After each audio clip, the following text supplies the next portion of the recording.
الحمدللہ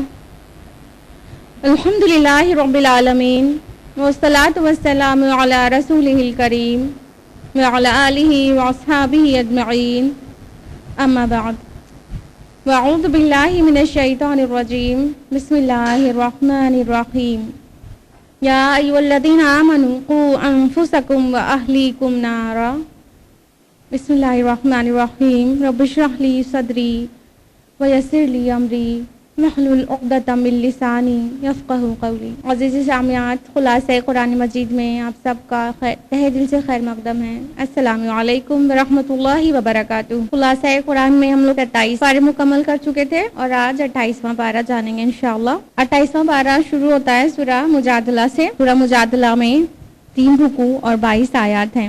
مصحف کے اعتبار سے 58 نمبر کی سورہ ہے۔ اس سورہ کو سورہ مجادلہ اور مجادلہ دونوں کہہ سکتے ہیں۔ مجادلہ کا مطلب ہوگا بحث اور تکرار، اور مجادلہ کا مطلب ہوگا بحث اور تکرار کرنے والی۔ پہلی آیت میں تجادلو کا لفظ استعمال ہوا ہے، اسی مناسبت سے اس کا نام سورہ مجادلہ ہے۔ اس کا زمانہ نزول شوال 5 ہجری ہے، یعنی غزوہ احزاب کے بعد یہ سورہ نازل ہوئی تھی، اور اس کا مرکزی مضمون جو ہے وہ ہے اہل ایمان کو ازدواجی زندگی کے متعلق مسئلے میں قانون الہی پیش کرتے ہوئے آداب مجلس کے متعلق ہدایات دیتے ہوئے ایمان اور منافقت کو واضح کرنا۔ اب باقاعدہ خلاصہ جانتے ہیں سورہ مجادلہ کا۔ رکو نمبر 1 آیات 1 سے 6 پر بیسڈ ہے۔ آیت نمبر 1 اور 2 میں ہے، اللہ نے سن لی اس عورت کی جو اپنے شوہر کے بارے میں تم سے تکرار کر رہی تھی اور اللہ سے فریاد کیے جاتی تھی۔ اللہ تم دونوں کی گفتگو سن رہا تھا اور وہ سب کچھ سننے والا اور دیکھنے والا ہے۔ آگے ہے، تم میں سے جو لوگ اپنی بیویوں سے زہار کرتے ہیں ان کی بیویاں ان کی مائیں نہیں ہو جاتی، ان کی مائیں تو وہی ہیں جنہوں نے ان کو جنا۔ یہ آیت مسئلہ زہار پر ہے۔